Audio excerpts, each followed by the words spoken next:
নমস্কার, আমি জ্যোতিষতন্ত্র পি কুমার বলছি মন্ত্রের যন্ত্র থেকে। আমি গতবারে একমুখী রুদ্রাক্ষর সাক্ষাৎ শিব স্বরূপ এই ব্যাপারে কিন্তু আমি আলোচনা করেছি এবং খুব সামান্যতম আলোচনা করেছি মিনিট 4-5 মধ্যে। আর 4-5 ওপরে আমি কোনো অডিও বা ভিডিও করব না, সেটাও আপনাদের বারংবার জানিয়েছি। আজ আমি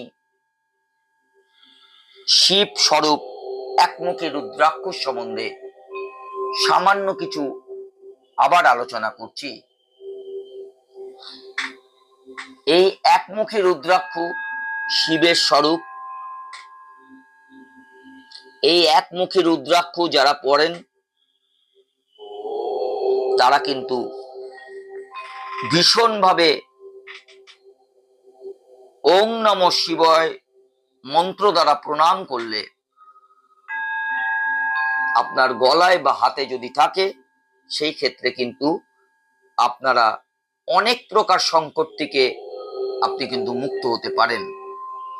এবার এই একমুখী রুদ্রাক্ষ সম্বন্ধে আমি বাকিটা বলি। একমুখী রুদ্রাক্ষ ধারণের দ্বারা ঈশ্বরকে লাভ করার পথ কিন্তু খুব সহজ হয়ে পড়ে। যারা আধ্যাত্মিক চেতনার লোক আছেন, যাদের ভগবান ভালো লাগে, আধ্যাত্মিক কথা শুনতে ভালো লাগে, আধ্যাত্মিক কথা বলতে ভালো লাগে, ঠিক তাদের জন্য এই একমুখী রুদ্রাক্ষ কিন্তু খুব ফলদায়ক। একে সাক্ষাৎ শঙ্কর বলা হয় একমুখী রুদ্রাক্ষকে, কিন্তু এটা অরিজিনাল হওয়া খুব প্রয়োজন। কিছু রুদ্রাক্ষর কলা বা অন্য কোনো ফলের মতো জোড়া থাকে, এটা আপনারা খেয়াল করে দেখবেন। এগুলি প্রাকৃতিক বিস্ময় মাত্র। যদি দুটি রুদ্রাক্ষ একসাথে জোড়া থাকে, তবে তাকে গৌরী শঙ্কর বলে, এবং 3টি রুদ্রাক্ষ জুড়ে থাকলে তাকে ত্রিযুগী রুদ্রাক্ষ বলে। আমার মনে হয় আমি যেই কথাগুলো বলছি সেই কথাগুলো কিন্তু আপনারা ঠিক শোনেননি, খুব কম ব্যক্তি কিন্তু শুনেছেন। তাহলে কি হলো? একমুখী রুদ্রাক্ষ যদি আপনি জোড়া দেখেন তাহলে ভাববেন এটা গৌরী শঙ্কর, এবং 3টি রুদ্রাক্ষ জুড়ে থাকলে তাকে বলে ত্রিযুগী রুদ্রাক্ষ। যেহেতু এটি খুব কমই দেখতে পাওয়া যায়, তাই এটিকে দুর্লভ বলা যায়। তার জন্য এর মাহাত্ম্যও বেশি। একে শিব শক্তির মিশ্রিত রূপ বলা যায়। ঘরে, পূজাস্থলে, বাক্সে, সিন্ধুকে মনোকামনা করে কোনো শুভ কাজ সিদ্ধির জন্য এটি রাখলে শুভ ফল পাওয়া যায়। এই সব রুদ্রাক্ষকে শিবলিঙ্গের স্পর্শ করিয়ে ধারণ করা উচিত।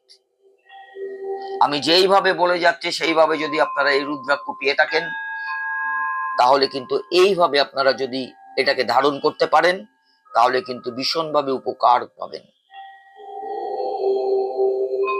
ধারণ করার সময় ওং নমঃ শিবায় মন্ত্র জপ করে পবিত্র স্থানে বসে আপনার কিন্তু এই রুদ্রাক্ষ ধারণ করা উচিত। শ্রদ্ধা ও বিশ্বাসের সঙ্গে এবং শুদ্ধ মনে এই রুদ্রাক্ষ ধারণ করলে শিব শক্তি এই দুজনেরাই বিশেষ কৃপা লাভ করা যায়। রুদ্রাক্ষ সব জাতীয় বর্ণের লোকেই ধারণ করতে পারে, তবে তা অবশ্যই দৈব প্রাপ্তি হওয়া চাই। একমুখী রুদ্রাক্ষ সাক্ষাৎ শিব স্বরূপ। যেখানে এই রুদ্রাক্ষের পূজা হয় সেখানে সদা লক্ষ্মী বাস করেন। এটি ধারণা করা হয় সাধকের ওং হিং নম এই মন্ত্র যারা ধারণ করেছেন তাদের বলা উচিত। আমি একমুখী রুদ্রাক্ষর